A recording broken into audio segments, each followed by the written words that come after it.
Hello friends, আমি জয়া বম্বিকাস কিচেনে আপনাদের স্বাগত। আজকে যে রেসিপিটা নিয়ে এসেছি সেটা আপনারা শেষ পর্যন্ত দেখুন, এটা আমার অনুরোধ। আশা করছি ভালো লাগবে। আর ভালো লাগলে আমার পাশে থাকবেন এবং একটা লাইক শেয়ার কমেন্টস করবেন। যদি আমার ইউটিউব চ্যানেল থেকে দেখে থাকেন তাহলে আমার চ্যানেলটাকে সাবস্ক্রাইব করে আমার পাশে থাকবেন। আর যদি ফেসবুক চ্যানেল থেকে দেখে থাকেন তাহলে রিকোয়েস্ট করব আমার পেজটাকে ফলো করবেন। আর পুরনো বন্ধুরা তো জানেন যেভাবে কী করতে হবে, সুতরাং আপনাদের বলার কিছু নেই। আশা করছি ভালো লাগবে ভিডিওটা। চলুন তাহলে বেশি দেরি না করে ভিডিওটা দেখা যাক। এই রেসিপিটা শেষ পর্যন্ত দেখার অনুরোধ রইল। এটা বাচ্চা বড় সবাই পছন্দ করবে, সুতরাং আপনারা এটা ঘরে বানাবেন। বানিয়ে কেমন হলো অতি অবশ্যই জানাবেন। মাঝখানে কিন্তু কেউ স্কিপ করবেন না, এটা কিন্তু আমার অনুরোধ। আশা করছি আপনারা স্কিপ করবেন না। চলুন তাহলে রেসিপিটা দেখে নেওয়া যাক। এই রেসিপিটা বানানোর জন্য আমি নিচ্ছি কলমি শাক। কলমি শাকের পাতাগুলোকে, কলমি শাকের ডাঁটাটাকে এইভাবে ছাড়িয়ে নিচ্ছি, নিয়ে ডাঁটাটাকে আলাদা করে দিচ্ছি।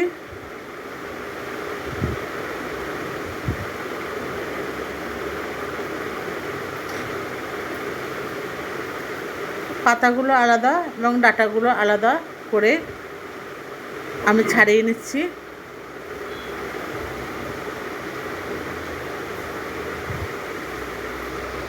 ছাড়ানো হয়ে গেছে।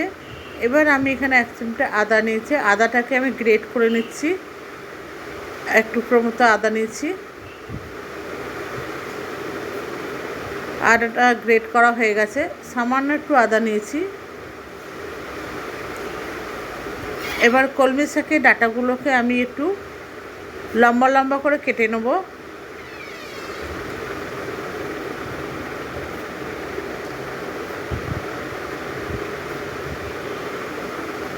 এভাবে লম্বা লম্বা করে কেটে নেব।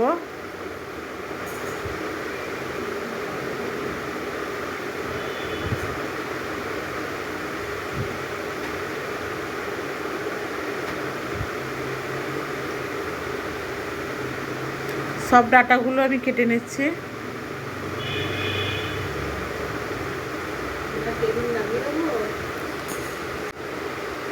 ঠিক এইভাবে ডাঁটাগুলোকে আমি কেটে নিয়েছি।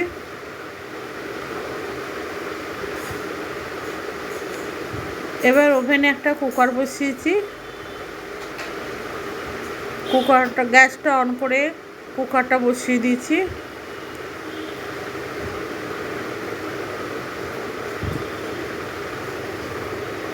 এখানে আমি 50 গ্রামের ওপরে একটু 50 গ্রাম থেকে একটু বেশি মুগ ডাল নিয়েছি। নিয়ে মুগ ডালটা আমি কুকারের মধ্যে দিয়ে ভালো করে ভেজে নেব।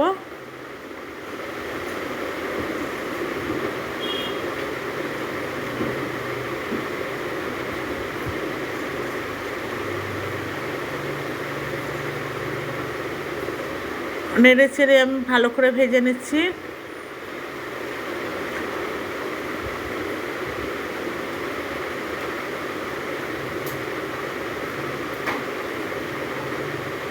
ভাজা হয়ে গেছে। এইভাবে বেশি লাল করেও ভাজবো না, হালকাভাবে ভেজে নিচ্ছি। এবার আমি এখানে জল দিয়ে দিচ্ছি। দিয়ে আমি ডালটাকে 3 থেকে 4টে সিটি দিয়ে সেদ্ধ করে নেব। সেদ্ধ হয়ে গেছে ডালটা। এবার আমি একটা পাত্রে ডালটা ঢেলে নেব। ওভেনে এবার একটা কড়াই বসিয়ে দিচ্ছি। কড়াইতে আমি 2 থেকে 3 চামচের মতো তেল দিয়ে দেবো।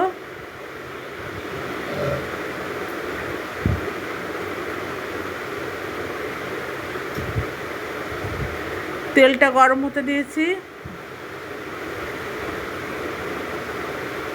এবার এখানে ফোড়ন হিসাবে দেবো আমি 5 ফোড়ন, হাফ চামচের মতো 5 ফোড়ন,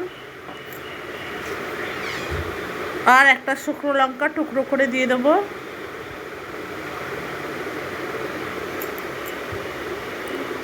আর দিয়ে দিচ্ছি যে গ্রেট করা আদা, সেই আদাটা এখানে দিয়ে দিচ্ছি।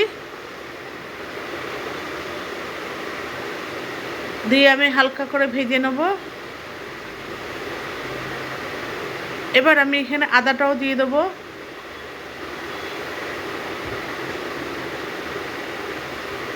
দিয়ে ভেজে নিয়েছি। এবার আমি এখানে কলমি শাক, টুকরো করা কলমি শাকের ডাঁটাগুলো এখানে আমি দিয়ে দিলাম। দিয়ে এটাকে আমি ভালো করে নেড়েচেড়ে ভেজে নেব।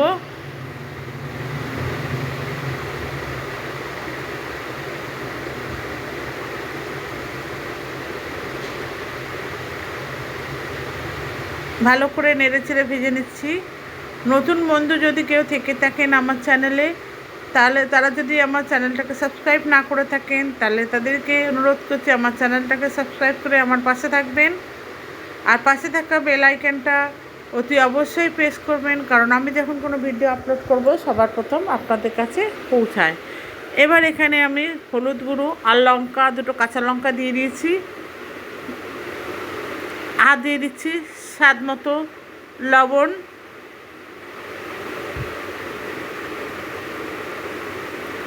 দিয়ে ভালো করে আমি এটাকে ভেজে নেব। আর পুরনো বন্ধুরা এতদিন যেভাবে সাপোর্ট করেছেন সেভাবেই সাপোর্ট করবেন, আমার পাশে থাকবেন।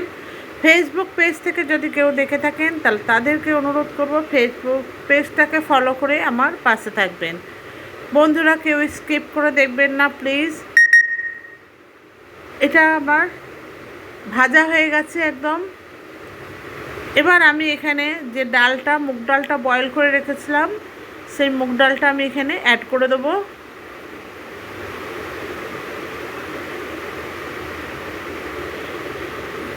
এইভাবে মুগ ডাল, নিরামিষ মুগ ডাল রান্না করে দেখবেন, এটা ভীষণ সুস্বাদু হয় খেতে। মুগ ডালটা আমি দিয়ে দিয়েছি। এবার আমি এটা 3 থেকে 4 মিনিট রান্না করব।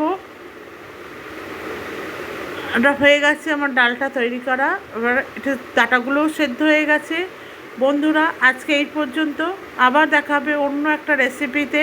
ততদিন পর্যন্ত আপনারা সুস্থ থাকুন, ভালো থাকুন। ভিডিওটি শেষ পর্যন্ত দেখার জন্য